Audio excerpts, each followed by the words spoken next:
بسم اللہ الرحمن الرحیم۔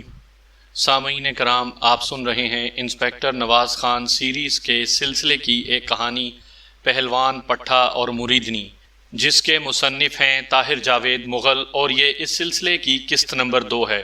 مجھے امید ہے آپ کو میری یہ کاوش پسند آ رہی ہوگی۔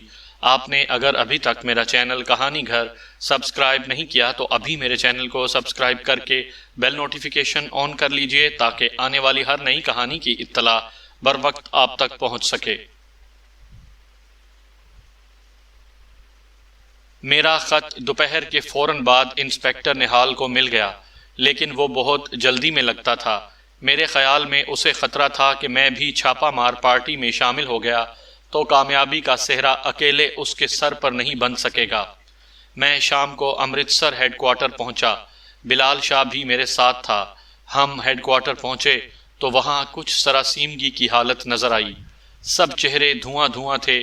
یہ خبر ایک دھماکے کی طرح ہمارے کانوں میں گونجی کہ کپور تھلہ میں انسپیکٹر نہال سنگھ سمیت 3 پولیس والے پولیس مقابلے میں ہلاک ہو گئے ہیں اور ملزم شہباز پہلوان اپنے زخمی ساتھی سمیت فرار ہو گیا ہے۔ ہم سکتے کی کیفیت میں رہ گئے۔ کتنی ہی دیر اس اطلاع پر یقین نہیں آیا۔ قدرت بھی انسان کو کیا کیا تماشے دکھاتی ہے۔ کبھی شکار کے لیے نکلنے والے خود شکار ہو جاتے ہیں اور کبھی سازش کا تانا بانا بننے والے خود اپنی چالاکی سے مات کھا جاتے ہیں۔ اس اندوہناک حادثے کی تفصیلات جو ہمیں بعد میں معلوم ہوئی، ان سے پتہ چلا کہ نہال سنگھ اور اس کی پارٹی پر ایک باڑے کے اندر سے فائرنگ کی گئی۔ مویشیوں کا یہ باڑا ایک ویران جگہ پر گھنے درختوں کے اندر تھا۔ انسپیکٹر نہال سنگھ نے اس مقام کی ناکہ بندی کر لی اور ملزم شہباز پہلوان کو ہتھیار پھینکنے کا حکم دیا۔ اس حکم کے جواب میں اندر سے اندھا دھند گولیاں چلنے لگیں۔ ملزم باڑے کی چھت پر کھڑے تھے اور پولیس پارٹی ان کے عین نشانے پر تھی۔ فائرنگ ہوتے ہی پہلی 2 گولیاں نہال سنگھ کی چھاتی پر لگیں اور وہ تڑپ کر ٹھنڈا ہو گیا۔ اس کے پاس ہی شہباز کی ماں اور بہن کھڑی تھیں۔ وہ چیختی ہوئی بھاگیں اور ایک بیل گاڑی کے پیچھے چھپ گئیں۔ پھر دونوں طرف سے تابڑ توڑ فائرنگ شروع ہو گئی۔ پولیس پارٹی نے ملزموں کو گھیرے میں لے لیا اور مزید کمک کا انتظار کرنے لگے۔ تاہم کمک پہنچنے سے پہلے پولیس کے 2 اور جوان ہلاک ہو گئے۔ افراتفری کا فائدہ اٹھا کر ملزم موقع سے فرار ہو گئے۔ بعد میں جائے واردات کے معائنے سے اندازہ ہوا کہ شہباز پہلوان کا ساتھی اس فائرنگ میں زخمی ہوا ہے۔ چند ہی دنوں میں کیا سے کیا ہو گیا تھا۔ وہ شہباز پہلوان جو بدماشی کے نام سے بھی ناآشنا تھا، جو کسرت کرتا تھا، خوراکیں کھاتا تھا، جسم بناتا تھا اور کشتیاں لڑتا تھا، جس کی زندگی اکھاڑے سے شروع ہو کر اکھاڑے پر ختم ہو جاتی تھی، ایک بالکل ہی نئے راستے پر چل نکلا تھا۔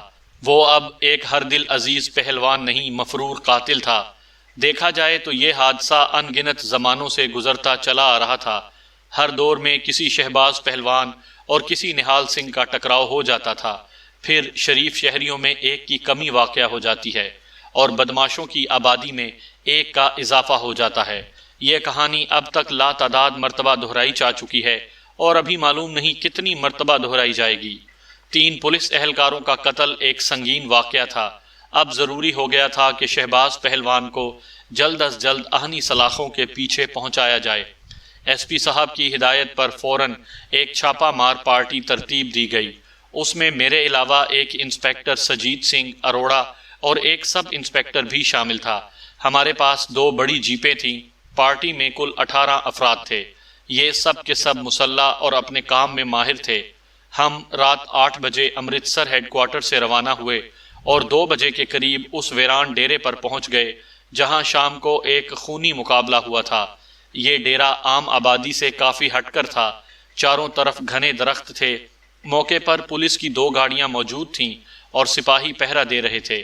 ہم اندر پہنچے تو گیس لیمپوں کی روشنی میں مقامی ایس ایچ او اپنی کارروائی مکمل کرنے میں مصروف تھا۔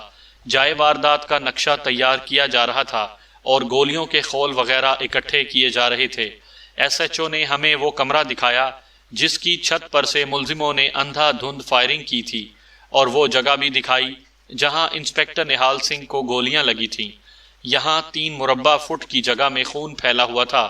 قریب ہی ایک کچی دیوار پر گولیوں کے بے شمار نشانات نظر آ رہے تھے۔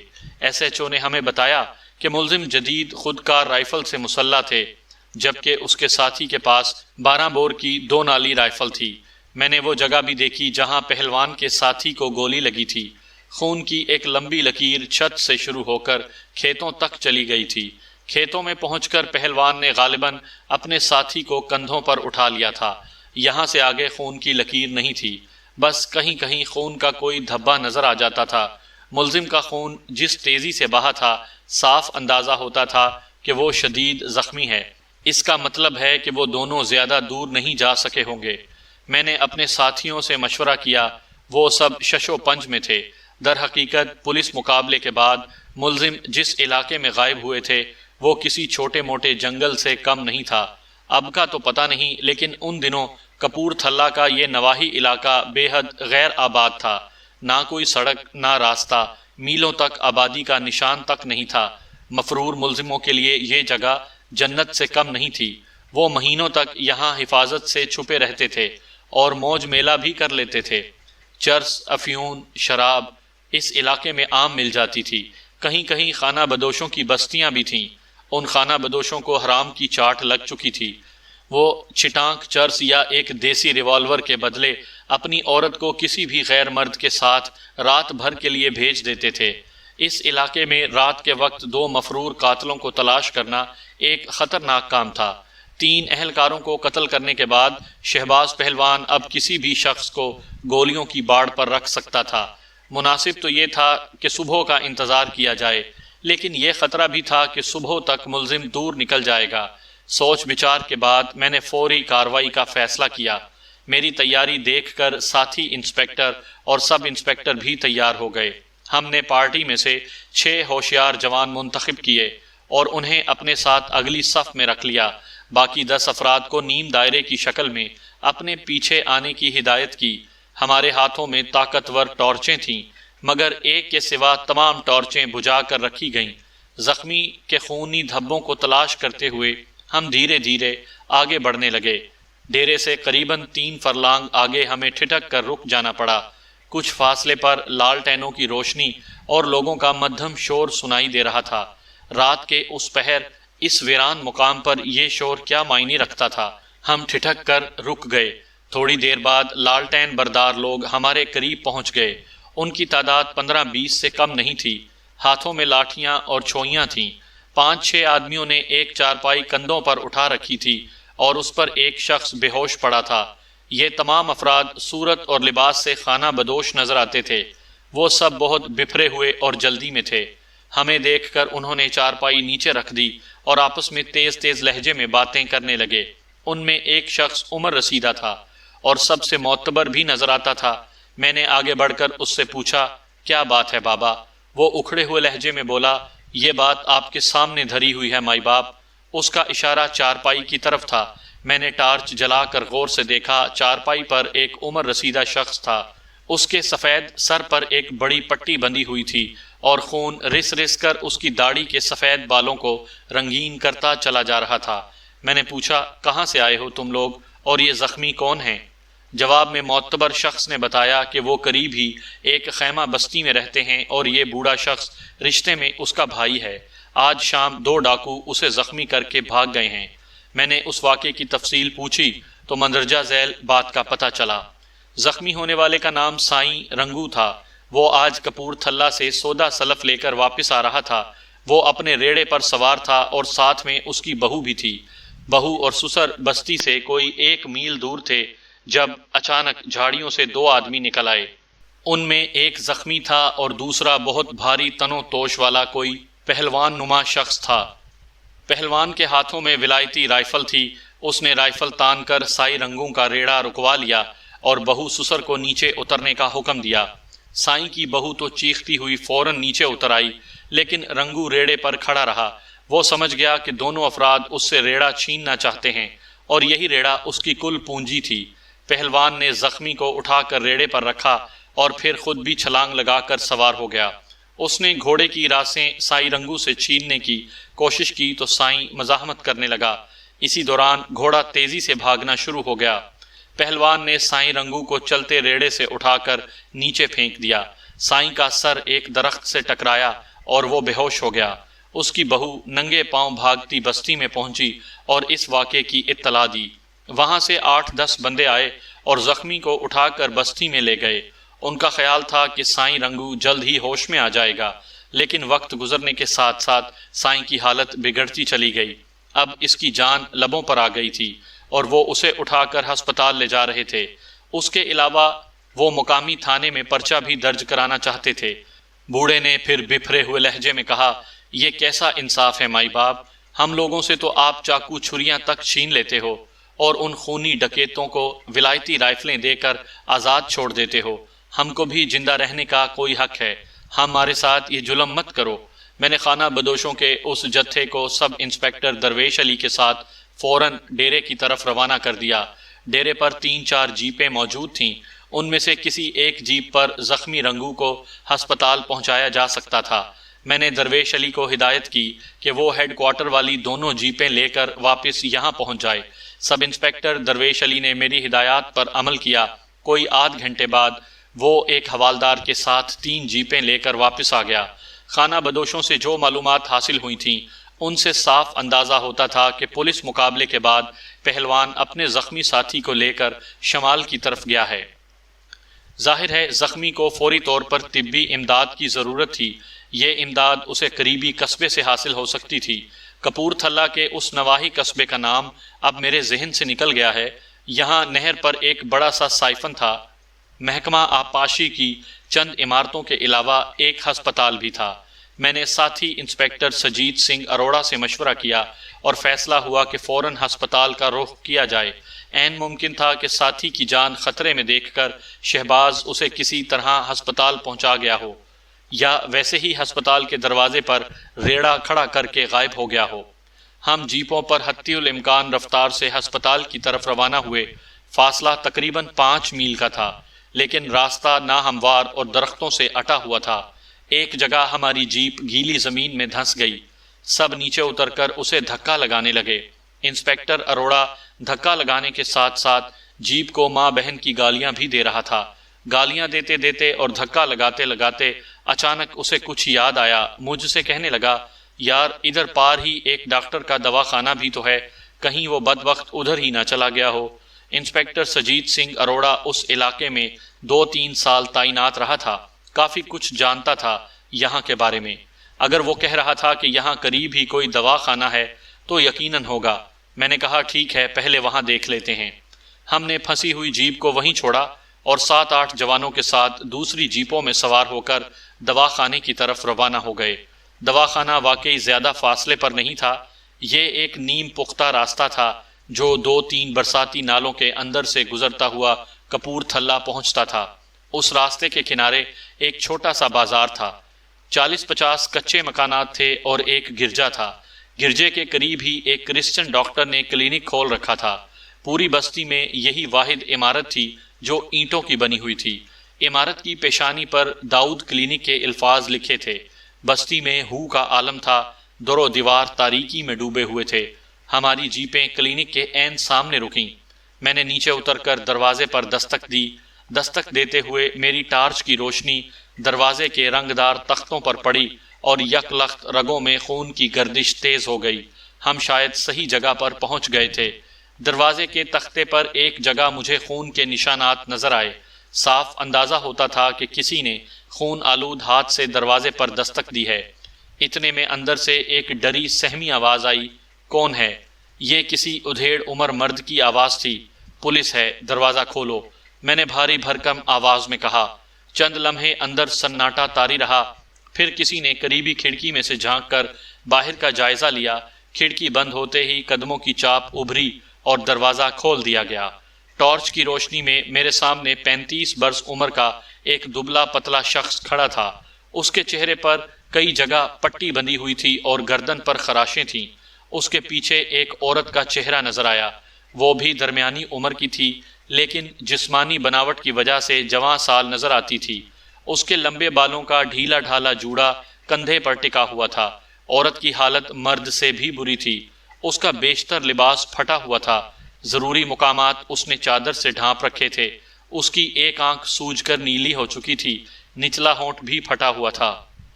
ہم اندر داخل ہوئے۔ تو دبلا پتلا مرد جو یقیناً اس کلینک کا ڈاکٹر تھا کچھ اور بھی ہراساں نظر آنے لگا۔ کیا ہوا ڈاکٹر صاحب؟ میں نے تیزی سے پوچھا۔ ڈاکٹر نے فوری طور پر کوئی جواب نہیں دیا، یوں لگتا تھا اس کا حلق اتنا خشک ہے کہ وہ بول نہیں سکتا۔ عورت تیزی سے آگے آئی اور بھڑک کر بولی، یہ کیا بتائیں گے؟ میں آپ کو بتاتی ہوں انسپکٹر صاحب، یہ دیکھیے میرا حال۔ اس نے ایک لمحے کے لیے چادر اپنے بالائی جسم سے ہٹائی اور روتے ہوئے بولی، ہمیں بہت بری طرح مارا ہے اس ظالم نے۔ وہ کوئی انسان نہیں تھا، کوئی بے رحم وحشی تھا۔ اسے دیکھ کر دہشت آتی تھی۔ گاڈ کو ہماری زندگی منظور تھی، ورنہ اس وقت ہماری لاشیں پڑی ہوتی یہاں۔ وہ ہچکیوں سے رونے لگی۔ میں نے ٹارچ کی روشنی اندر برآمدے میں ڈالی۔ یہاں گھریلو استعمال کی کئی چیزیں ٹوٹی پھوٹی نظر آئیں، یوں لگتا تھا کافی دھینگا مشتی ہو چکی ہے یہاں۔ میں نے تفصیلات پوچھیں۔ عورت آہوں اور سسکیوں کے ساتھ بتانے لگی، یہ ڈاکٹر داؤد میرے ہسبینڈ ہیں، گاڈ نے ان کے ہاتھ میں شفا دی ہے، یہ کسی بھی بڑے سے بڑے شہر میں کلینک چلا سکتے ہیں، لیکن لوگوں کی خدمت کا جذبہ ہے جس نے مجبور کر کے انہیں اس گاؤں میں رکھا ہوا ہے۔ ہر شخص ان کی عزت کرتا ہے۔ برے لوگ بھی جانتے ہیں کہ ڈاکٹر صاحب کوئی غیر قانونی کام نہیں کرتے، لہٰذا وہ پسند چاہے نہ کریں لیکن ان کی عزت ضرور کرتے ہیں۔ آخر ہم پیسہ کمانے کے لیے تو یہاں نہیں بیٹھے ہوئے، لوگوں کے دکھ بانٹ رہے ہیں، پھر ہم سے ایسا سلوک کیوں؟ اب ہم کیوں رہیں گے یہاں؟ کیوں خواہ اپنا سکھ تباہ کریں گے اور جان خطرے میں ڈالیں گے؟ میں نے عورت سے کہا کہ وہ اصل بات بتائے، انہیں کس نے مارا ہے اور کیوں مارا ہے؟ جواب میں وہ بولی، میرے دونوں بچے ماموں کے گھر لاہور گئے ہوئے ہیں، ہم میاں بیوی گھر میں اکیلے تھے۔ کوئی 11:30 بجے کا وقت تھا جب اچانک میری آنکھ کھل گئی، دروازے پر دستک ہو رہی تھی۔ یہ بھی جاگ چکے تھے، انہوں نے دروازے پر جا کر پوچھا کہ کون ہے؟ جواب ملا، مریض ہوں، سخت تکلیف میں ہوں، یسوع مسیح کے نام پر دروازہ کھول دیں۔ انہوں نے کھڑکی میں سے جھانک کر دیکھا اور دروازہ کھول دیا۔ ایک قوی ہیکل شخص اپنے کندھے پر ایک زخمی کو اٹھائے ہوئے تھا۔ زخمی ایک درمیانی عمر کا شخص تھا۔ پہلوان نما شخص اسے بار بار بابو کہہ کر مخاطب کر رہا تھا۔ بابو کی دائیں ران میں 2 گولیاں لگی ہوئی تھیں۔ پہلوان نے ان سے کہا کہ یہ گولیاں نکال دیں۔ میرے شوہر نے جواب دیا کہ یہ پولیس کیس ہے، مریض کو ہسپتال پہنچانا ہوگا۔ ہسپتال کا نام سن کر پہلوان بدک گیا اور اصرار کرنے لگا کہ گولیاں کلینک میں ہی نکال دیں۔ میرے شوہر نے منع کر دیا۔ انہوں نے کہا کہ میں فزیشین ہوں، سرجن نہیں، نہ ہی میرے پاس سرجری کے اوزار ہیں، اور اوزار ہوتے بھی تو میں یہ کام نہ کرتا، کیونکہ غیر قانونی کام میں ملوث ہونا مجھے پسند نہیں۔ پہلوان طیش میں آ گیا اور اس نے انہیں دھکے دیے۔ میں برداشت نہ کر سکی اور اس کا ہاتھ روکنا چاہا۔ وہ تو جیسے پہلے سے ہی بھرا بیٹھا تھا، بھوکے بھیڑیے کی طرح مجھ پر ٹوٹ پڑا، کپڑے پھاڑ دیے اور گھونسے اور ٹھوکریں مار مار کر لہو لہان کر دیا۔ اس میں کسی جن کی سی طاقت تھی۔ حیران ہوں کہ میں اب تک زندہ کیسے ہوں۔ میرے شوہر نے مجھے بچانا چاہا تو انہیں بھی سخت چوٹیں سہنا پڑیں۔ ہم نے ہاتھ پاؤں جوڑ کر اس موذی سے اپنی جان بچائی۔ میرے شوہر نے خواب آور دوا کھلا کر زخمی کی ٹانگ میں سے 2 گولیاں نکالیں اور مرہم پٹی کی۔ مرہم پٹی کے دوران پہلوان ہمیں مسلسل دھمکاتا اور گالیاں دیتا رہا۔ اس کے پاس 2 بھری ہوئی رائفلیں تھیں، ایک 2 نالی تھی اور دوسری فوجی گن کی طرح۔ وہ کہہ رہا تھا، میں قتل کر کے آیا ہوں اور میرے سر پر خون سوار ہے، مجھ سے الجھو گے تو بری طرح پچھتاؤ گے۔ مرہم پٹی کروانے کے بعد اس نے مجھ سے پوچھا کہ گھر میں کھانے کے لیے کچھ ہے؟ میں نے کہا دودھ ہے۔ وہ بولا لے آؤ۔ 3-4 سیر دودھ تھا، اس میں سے 1.5 پاؤ زخمی بابو نے پیا، باقی سارا پہلوان نے ایک سانس میں چڑھا لیا۔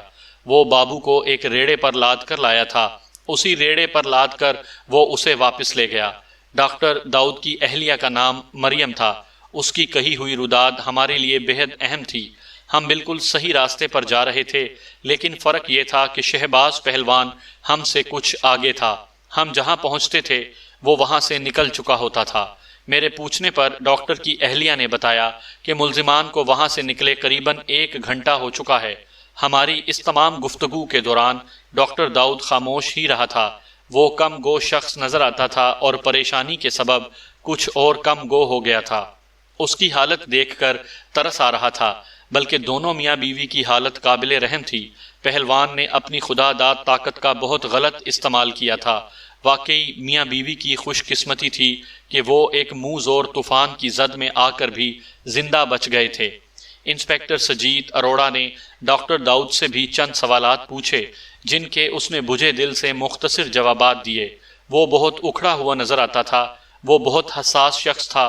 کوئی اور ہوتا تو اس حادثے کی خبر پوری بستی کو ہو چکی ہوتی، لیکن ڈاکٹر داؤد نے خود پر گزرنے والی قیامت کی خبر اپنے تک ہی محدود رکھی تھی۔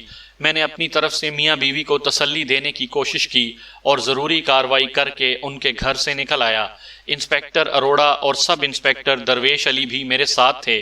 ہم جیپ میں بیٹھے اور واپس غیر آباد علاقے کی طرف روانہ ہو گئے۔ میاں بیوی کی باتوں سے اندازہ ہوتا تھا کہ پہلوان اپنے زخمی ساتھی کو لے کر واپس ادھر ہی گیا ہے جدھر سے آیا تھا۔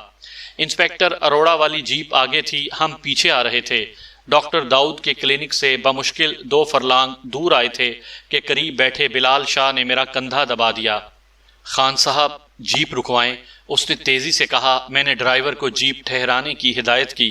بلال شاہ کے کان کچھ سننے کی کوشش کر رہے تھے۔ ڈرائیور نے جیپ کا انجن بند کر دیا۔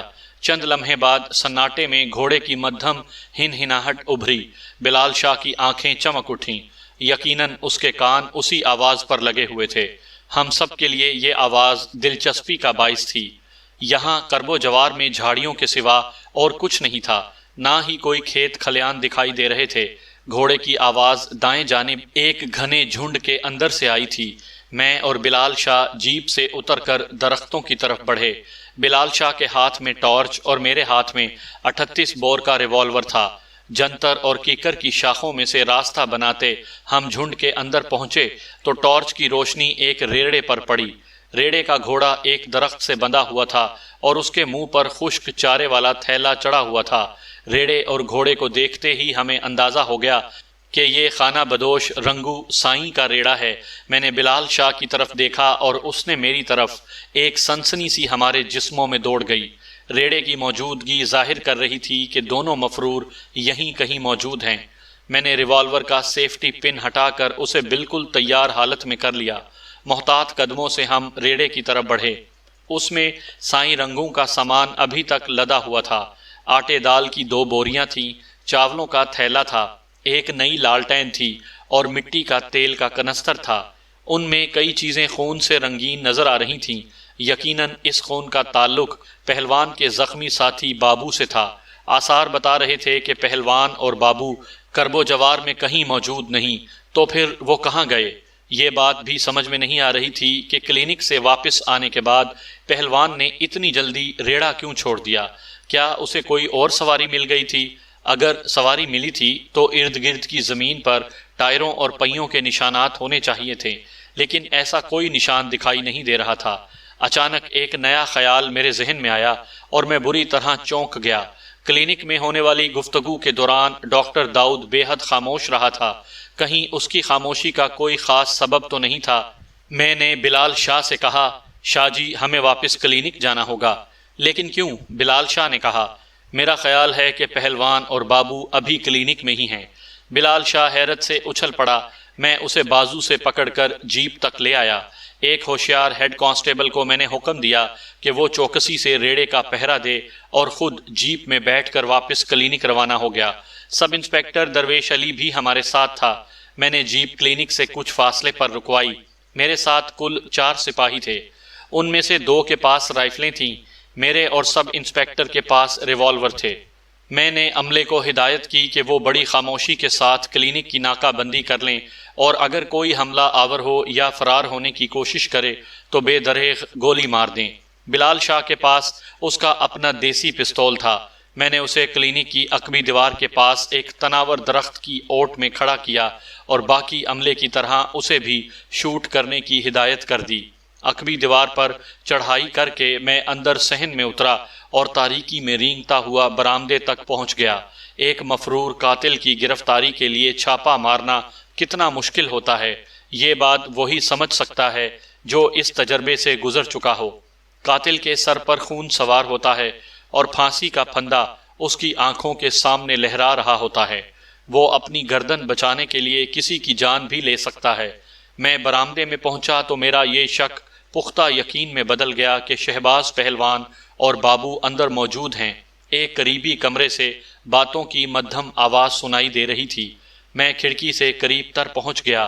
ڈاکٹر داؤد اپنی اہلیہ سے کہہ رہا تھا، تم بے فکر ہو کر سو جاؤ، اب کچھ نہیں ہوگا، کوئی نہیں آئے گا یہاں، یہ لو گولی، پانی کے ساتھ کھا لو۔ ڈاکٹر کے لہجے میں لرزش تھی، صاف اندازہ ہوتا تھا کہ وہ سخت گھبرایا ہوا ہے اور بیوی سے کچھ چھپانے کی کوشش کر رہا ہے۔ جیسا کہ بعد میں پتہ چلا کہ ڈاکٹر کی اہلیہ کو واقعی معلوم نہیں تھا کہ مجرم ابھی تک گھر میں موجود ہیں۔ ڈاکٹر نے سمجھداری کا ثبوت دیتے ہوئے یہ بات اس سے چھپا رکھی تھی۔ نہیں، میں ٹھیک ہوں، ڈاکٹر کی اہلیہ منمنائی، میں تو آپ کو دیکھ دیکھ کر نروس ہو رہی ہوں، آپ بھی لیٹ جائیں نا۔ اچھا لیٹتا ہوں، تم تو لیٹو۔ میں کھڑکی کے قریب سے گزر کر راہداری میں آ گیا۔ یہاں ایک استری سٹینڈ الٹا پڑا ہوا تھا، پاس ہی کچھ کراکری ٹوٹی ہوئی تھی۔ یہاں ایک کمرے میں لالٹین روشن تھی اور اس کی مدھم روشنی کھڑکی کی ایک جھری میں سے پھوٹ رہی تھی۔ میں نے جھری سے آنکھ لگا کر اندر جھانکنے کی کوشش کی، لیکن ناکامی ہوئی۔ عین اسی وقت چین کی نہایت باریک آواز کے ساتھ کمرے کا دروازہ کھلا اور شہباز پہلوان مجھے صرف 10 فٹ کے فاصلے پر کھڑا نظر آیا۔ ہم دونوں کی نظریں ٹکرائیں۔ میں وردی میں تھا، پہلوان کی آنکھیں کھلی رہ گئیں۔ اس کی رائفل کندھے سے لٹک رہی تھی، لیکن میرا ریوالور ہاتھ میں تھا۔ اس سے پہلے کہ وہ رائفل سیدھی کرتا، میں نے ریوالور اس پر تان لیا۔ خبردار، میں نے غرا کر کہا، حرکت کی تو شوٹ کر دوں گا۔ میری انگلی لبلبی پر تھی اور ایک ذرا سا دباؤ پہلوان کے چوڑے چکلے سینے میں سوراخ کر سکتا تھا۔ پہلوان کے لیے مناسب یہی تھا کہ وہ بے حرکت کھڑا رہتا، لیکن اس نے ہٹ دھرمی دکھائی اور تیر کی طرح میری طرف آیا۔ میری جگہ کوئی اور ہوتا تو پہلوان کی لاش دروازے کی دہلیز پر تڑپتی نظر آتی، لیکن پورا اختیار ہونے کے باوجود میں اس پر گولی نہ چلا سکا۔ شاید ابھی اس کے لیے ہمدردی کا تھوڑا بہت جذبہ میرے اندر موجود تھا۔ پہلوان کسی مست ہاتھی کی طرح مجھ سے ٹکرایا اور میں اس کی ٹکر سے اچھل کر دور جا گرا۔ میرے گرنے سے ایک کونے میں رکھی ہوئی لالٹین بھی گر گئی اور ایک دم برآمدے میں گہری تاریکی چھا گئی۔ ریوالور ابھی تک میرے ہاتھ میں تھا۔ میں نے اندازے سے ایک فائر کیا، نشانہ خطا گیا۔ قدموں کی آواز سے اندازہ ہو رہا تھا کہ پہلوان بھاگ رہا ہے۔ سامنے والے کمرے سے ڈاکٹر اور اس کی بیوی کے چیخنے چلانے کی آوازیں آ رہی تھیں۔ میں صحن میں پہنچا تو پہلوان کہیں نظر نہیں آیا۔ میں بھاگ کر بیرونی دروازے پر پہنچا۔ سب انسپکٹر درویش علی بھاگتا ہوا مجھ سے آ ٹکرایا۔ اس کے ہاتھ میں بھی ریوالور تھا۔ درویش علی کے اندر آنے سے ظاہر ہوتا تھا کہ پہلوان بیرونی دروازے سے باہر نہیں نکلا۔ میں نے صحن کے اندر سے پکار کر کہا، بلال شاہ ہوشیار۔ اس نے چلا کر جواب دیا، ہاں جی ہوشیار۔ ٹارچیں روشن کر کے ہم نے بڑی سرعت کے ساتھ مکان کی تلاشی لی۔ ایک کمرے میں نیم بے ہوش بابو کے سوا اور کوئی نظر نہیں آیا۔ تب میری نگاہ برآمدے کے ایک کھڑکی نما دروازے پر پڑی۔ یہ دروازہ کھلا پڑا تھا۔ شہباز پہلوان یہاں سے نکل چکا تھا۔ اس طرف گرجے کی دیوار تھی۔ پہلوان باہر نکلتے ہی دیوار کی اوٹ میں ہو گیا تھا۔ یوں کچھ فاصلے پر کھڑا بلال شاہ اسے دیکھ نہیں سکا تھا۔ یہ زبردست ٹریجڈی ہوئی تھی۔ اس دروازے کا علم پہلے سے ہوتا تو پہلوان بھاگ نہیں سکتا تھا۔ ہم جیپ لے کر فوراً اس کے تعاقب میں روانہ ہوئے۔ یہ رات کا آخری پہر تھا۔ مشرق سے سپیدہ سحر نمودار ہو رہا تھا۔ گھنے درخت اور جنتر کے پودے یخ بستہ ہوا میں جھوم رہے تھے۔ ہم نے قریباً 1 گھنٹے میں 10 میل جیپ چلائی، لیکن پہلوان کا سراغ کہیں نہیں ملا۔ طلوع آفتاب کے وقت ہم بستی میں واپس لوٹے۔ یہاں ڈاکٹر کے مکان کے سامنے لوگوں کا جم غفیر تھا۔ خانہ بدوش سائیں رنگوں کا چوری شدہ ریڑھا بھی مکان کے سامنے کھڑا تھا۔ لوگوں کے چہروں پر گہری دلچسپی کے آثار تھے۔ انہیں 2 گھنٹے پہلے ہی اس واقعے کی خبر ہو چکی تھی۔ جب میں نے اندھیرے میں گولی چلائی تو اس کی آواز پوری بستی میں گونجی تھی اور کئی افراد ڈاکٹر داؤد کی خیریت دریافت کرنے اس کے مکان پر آ موجود ہوئے تھے۔ انسپکٹر اروڑا بھی راستے میں میرا انتظار کرنے کے بعد کلینک واپس آ چکا تھا اور میرے آنے تک اس نے 8-10 افراد کے بیان بھی قلم بند کر لیے تھے۔ میں نے بھی سب سے پہلے شہباز کے ساتھی بابو سے ملاقات کی۔ اسے ہتھ کڑی لگ چکی تھی اور وہ ہتھ کڑی سمیت بستر پر لیٹا تھا۔ اس کی ران پر بندی پٹی سے مسلسل خون رس رہا تھا۔ اس کی عمر 28 برس کے لگ بھگ تھی۔ نیلی شلوار قمیض پہنے ہوئے تھا۔ خالص دیہاتی بندہ نظر آتا تھا۔ معلوم نہیں اس کا نام بابو کس نے ڈال دیا تھا۔ بابو کے بارے میں انکشاف ہوا کہ وہ مشہور بدماش اور مفرور ٹیک سنگھ کا بندہ ہے۔ ٹیک سنگھ کا گروہ اس علاقے میں اچھی طرح جانا پہچانا جاتا تھا۔ یہ لوگ مانے ہوئے قانون شکن تھے۔ ہر برے سے برا کام یہ لوگ کر چکے تھے اور کر رہے تھے۔ بابو کی شناخت ہونے کے بعد میرے لیے یہ جاننا مشکل نہیں رہا تھا کہ پہلوان یہاں سے فرار ہونے کے بعد کہاں گیا ہوگا۔ یقیناً اس کی منزل ٹیک سنگھ کا ڈیرا تھی، اور ٹیک سنگھ کا ڈیرا کوئی ایک نہیں تھا۔ شہر، گاؤں اور ویرانے میں اس کے کئی ایک ٹھکانے تھے۔ اس کے اپنے خاص کارندوں کو بھی معلوم نہیں ہوتا تھا کہ ٹیک سنگھ آج کی رات کہاں گزارے گا۔ میں نے بابو کے ساتھ کئی گھنٹے تک مغز ماری کی۔ وہ صرف اتنا بتا سکا کہ ٹیک سنگھ ان دنوں پورن کچھ کے علاقے میں بڑے ڈیک نالے کے اس پار ڈیرا ڈالے ہوئے ہے۔